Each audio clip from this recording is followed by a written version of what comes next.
नमस्कार. सर्वप्रथम आपण जाणता राजा म्हणतो असे छत्रपती शिवाजी महाराज, पुण्यश्लोक राजमाता अहिल्यादेवी होळकर, भारतरत्न बाबासाहेब आंबेडकर, राजश्री शाहू महाराज, महात्मा ज्योतिबा फुले, क्रांती ज्योती सावित्रीबाई फुले यांच्या स्मृतीस विनम्र अभिवादन करून माझे दोन शब्द तुमच्या समोर मांडतो. हा कार्यक्रम तसं पाहिलं तर 6 मार्चला व्हायला होता, परंतु आपल्याला सांगितल्याप्रमाणे काही सरकारी कार्यक्रम आयोजित केले गेले आणि त्याचवेळी आम्ही काही व्याख्यान स्वारी केली होती. परंतु नंतर आमच्या नामविस्तार समितीच्या लोकांचा रेटा आणि स्मारक समितीच्या लोकांचा रेटा पाहिल्यानंतर असं वाटलं की नाही, हा खरंच छोटा प्रोग्राम, आणि म्हणून आम्ही असं ठरवलं की आपण हा कार्यक्रम मोठा पार पाडू. आणि म्हणून मी माननीय श्री गोपीचंद पडळकर साहेबांना विनंती केली होती आणि त्यांना इन्व्हिटेशन दिलं होतं, परंतु त्यांनी सांगितल्याप्रमाणे अगदी महत्वाचं काम निघाल्यामुळे ते इथे येण्याऐवजी अर्ध्या रस्त्यातून ते नाशिकला जावं लागलं. त्यामुळे ते आपल्याबरोबर नाही, परंतु आपल्या विद्यापीठाबरोबर ते डेफिनेटली नेहमीच राहतील. आजच्या कार्यक्रमाचे मुख्य अतिथी माननीय श्री मधुकर शिंदे साहेब, माझे IPS तथा सामाजिक कार्यकर्ते, माननीय श्री जगन्नाथ बघेल साहेब, ज्येष्ठ विचारवंत व साहित्यिक, माननीय मोरारजी पाचपोळ साहेब, प्रसिद्ध विचारवंत आणि सामाजिक कार्यकर्ते, माजी महापौर वर्षेताई यांनी या नामविस्ताराच्या प्रस्तावापासून सुरुवात केली, अजूनही बरोबरच आहे, बरोबर राहतील. माझे सहकारी कुलगुरू दामा सर, आज ते इथे राहणार होते, परंतु त्यांना काही सरकारी कामासाठी मुंबईला जावं लागलं, त्यामुळे ते आपल्यामध्ये आज हजर नाही. माझ्या विद्यापीठाच्या कुलसचिव योगिनी घारे मॅडम, सर्व संकुलाचे संचालक, विद्यापीठाच्या विविध प्राधिकरणाचे सदस्य, या विद्यापीठाच्या नामविस्तारासाठी ज्या सर्वांनी सहभाग घेतला आणि ते साध्य केले ते सर्व, माझे शिक्षकेतर कर्मचारी, विद्यार्थी आणि विद्यार्थिनी आणि या सभागृहामध्ये मान्यवर बंधू आणि भगिनींनो, प्रथमतः आपले पुण्यश्लोक अहिल्यादेवी होळकर सोलापूर विद्यापीठाच्या 5व्या नामविस्तार दिनाच्या समारंभासाठी सर्वांचे स्वागत. मला वाटतंय अहिल्या देवीच्या बद्दल बऱ्याचशा गोष्टी सांगितल्या गेल्या, त्यामुळे जास्त वेळ न घेता मला वाटते थोडक्यात पूर्ण करेन. आपल्याला माहिती आहे, इतिहास मध्ययुगीन महाभारताचे त्याच्या दख्खनच्या मराठी सत्तेचा दबदबा पूर्ण भारतवर्षावरती होता, आणि याच पिरियडमध्ये सुभेदार मल्हारराव होळकर यांनी पायाभरणी केलेल्या होळकर संस्थानाचे योगदान मराठी सत्तेचा दबदबा किंवा आटकेबार झेंडा फडकवण्यासाठी फार मोठं मोलाचं काम केलं. आणि याच सुभेदार मल्हारराव होळकर त्यांच्या मार्गदर्शनाखाली पुण्यश्लोक अहिल्यादेवीने राजकारभाराचे धडे गिरवण्यास सुरुवात केली आणि शौर्य, पराक्रम, प्रशासनाची चतुराई, लष्करी राज्यकारभार, कारभारांचा चोख हिशेब, न्यायदान, धर्मकार्य या सर्व बाबतीत अहिल्यादेवी यांच्यापुढे सुभेदार मल्हारराव होळकर यांचे व्यक्तित्व आणि कर्तृत्व मार्गदर्शक स्वरूपाचे होते. त्यामुळे अहिल्यादेवी होळकर यांच्या व्यक्तिमत्वाचे गुण बहरत गेले आणि 18व्या शतकात या राजवटीचा वाढता वेल वाढत गेला आणि त्याच्या कर्तव्य सलगा दाखवीत अनेक प्रभावशाली व प्रेरणादायी कार्य त्यांनी केलं. आपल्याला माहिती आहे, पुण्यश्लोक राजमाता अहिल्यादेवी होळकर यांनी आपल्या कार्यकाळामध्ये राजकीय, सामाजिक, प्रशासनिक कार्य करत असताना स्वतःचे दुःख बाजूला ठेवून एक असामान्य व्यक्तिमत्व, मुत्सद्दी राज्यकर्ती, कुशल प्रशासक, प्राजस्वल आणि महान रणनीतिज्ञ व निरपक्ष म्हणून मध्यमयुगीन भारताच्या इतिहासामध्ये अहिल्यादेवी होळकर यांचे महत्वपूर्ण योगदान आहे. आधुनिक काळात आज आपण महिला सबलीकरण, जेंडर इक्वॅलिटी आपण नेहमीच बोलत असतो, परंतु मला वाटते आपल्या वक्त्याने त्याबद्दल बरंच काही लिहिलं आणि अहिल्यादेवीने हे कार्य आपल्या प्रशासकीय धोरणामध्ये समाविष्ट करून महिलांच्या सबलीकरणासाठी खऱ्या अर्थाने सुरुवात केली होती. महिलांना लष्करात स्थान देऊन त्यांना प्रशासनात समाविष्ट करून त्यांच्या योग्यतेने त्यांना सन्मान करून महिला सबलीकरणाचा पायाभरणी त्यांनी त्यावेळी केला होता. आणि मला वाटते आज 33% आपण रिझर्वेशन मागतो, पण इथे तर 50% आहे आणि विद्यापीठात सुद्धा 50% नेहमीच राहील असा प्रश्न नेहमी.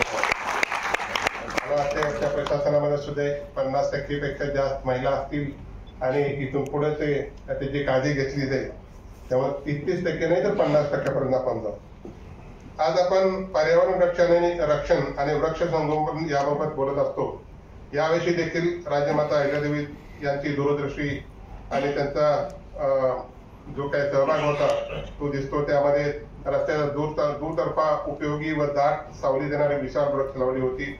यामुळे येणाऱ्या जाणारी सोय झाली, ऑक्सिजन निर्मिती झाली, जी आज आपल्याला फार मोठं भीती वातावरण आहे, ओझोन डेप्युलेशन.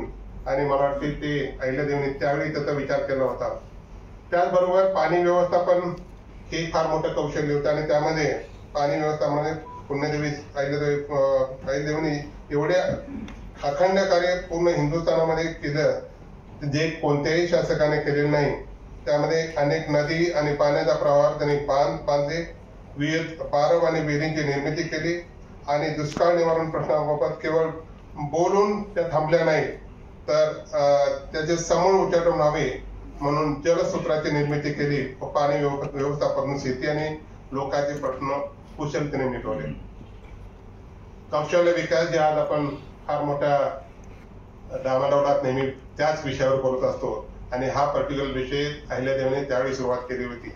आणि या कौशल्य विकास आणि रोजगार निर्मितीबाबत त्यांनी देश विदेशातील अनेक कलाकारांना, ग्रामीण व शहरी भागातील दुर्मिळ कलाकारांना एकत्र करून त्यांचे कार्यक्रम ठेवले, वेगवेगळे बाजारपेठेची निर्मिती केली.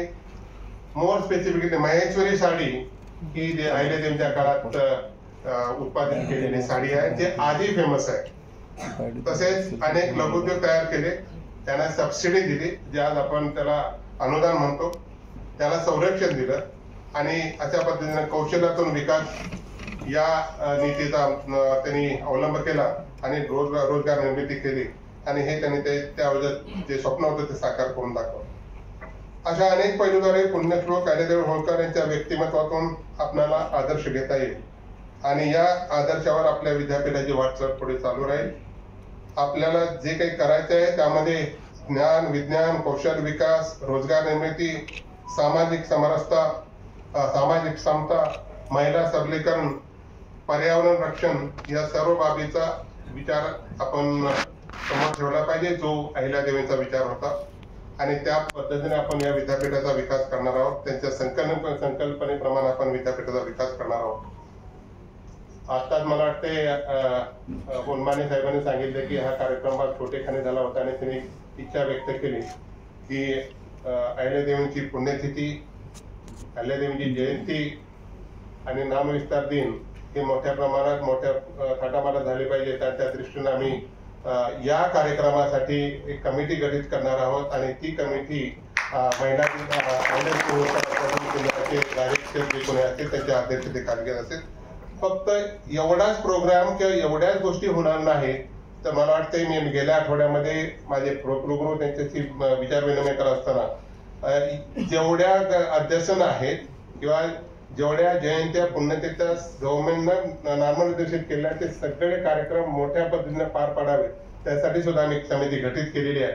यामधून आमच्या विद्यार्थ्यांना या लोकांनी केलेल्या कार्याबद्दल माहिती मिळते आणि त्याच्यामध्ये परिवर्तन करण्याचा प्रयत्न होतो. आणि म्हणून त्यासाठी सुद्धा आम्ही एक समिती गठीत केली आणि हे सगळे कार्यक्रम आम्ही मोठ्या प्रमाणावर साजरे करणार आहोत. आणि त्यासाठी आपण सर्वांनी ज्याप्रमाणे माननीय पंतप्रधान नेहमी म्हणतात सबका साथ सबका विकास, त्याप्रमाणे आपण सगळेच या विद्यापीठामध्ये एकत्र येऊन काम करू. मला वाटतंय शिंदे साहेब म्हटल्याप्रमाणे थोडं कुठं तर जातीचं राजकारण बऱ्याच वेळा असतं, बऱ्याच वेळा कानावर गोष्टी पडलेल्या पडतील. पण एक सांगेन, मी तुमचाच आहे, तुमचाच राहील आणि विद्यापीठासाठी शेवटपर्यंत काम करत राहील. अफवा बऱ्याचशा गोष्टीच्या अफवा येतात, अफवा येत राहतात, परंतु मला वाटतं त्याच्यामध्ये आपण न डगमगता न वाहवत जातात आपण सगळे एकत्रपणे काम करून या विद्यापीठाला QS रँकिंग मध्ये घेऊन जायचंय. QS रँकिंगची सिरीज अशी आहे, पहिलं तुम्हाला NAAC A++, आता ग्रेड नाही परंतु त्या लेवलला जायला पाहिजे. त्याच्यानंतर तुम्ही येणाऱ्या रँकिंग मध्ये पहिल्या 500 मध्ये आला पाहिजे, तर त्याच्या अगोदर आला पाहिजे, आणि त्याच्यानंतर तुम्ही QS मध्ये येता. जे जागतिक मानांकन आहे आणि त्या जागतिक मानांकनाच्या सिरीज मध्ये मला या विद्यापीठाला गेलं पाहिजे, आणि त्या दृष्टीनं शिंदे साहेब तुम्हाला आश्वासन देतो की त्या दृष्टीने मी काम करेन. कारण अहिल्यादेवीने त्याच पद्धतीनं इंटरनॅशनल लेवलला त्यांच्या राजकारणाचा जो ठसा उमटवला, त्याप्रमाणे या विद्यापीठाचा ठसा सुद्धा अगदी आंतरराष्ट्रीय स्तरावरती, इंटरनॅशनल स्तरावरती पोहोचेल अशी हमी तुम्हाला देतो. हे सगळं करत असताना माझे जे काही सहकार्य आहे, माझा प्रशासकीय स्टाफ असेल, शिक्षक असेल, शिक्षकेतर कर्मचारी असतील, माझे विद्यार्थी असतील, त्या सगळ्याचा सहभाग विद्यापीठाच्या उत्कर्षासाठी असला पाहिजे. मतभेद असू शकतात, परंतु मला वाटतं टार्गेट एक असेल तर सगळ्या गोष्टी साध्य होतात. जरी वेगवेगळ्या मतांनी कामं केली तरी, टार्गेट एक केले तरी सगळ्या गोष्टी साध्य होतात. आणि मला वाटतं तशा पद्धतीने आपण काम करू, असं एक प्रत्येकानं प्रतिज्ञा करू. आणि पुन्हा एकदा नामविस्तार दिनाच्या आपल्या सर्वांना शुभेच्छा देतो आणि थांबतो. धन्यवाद. जय हिंद, जय महाराष्ट्र, जय महाराष्ट्र.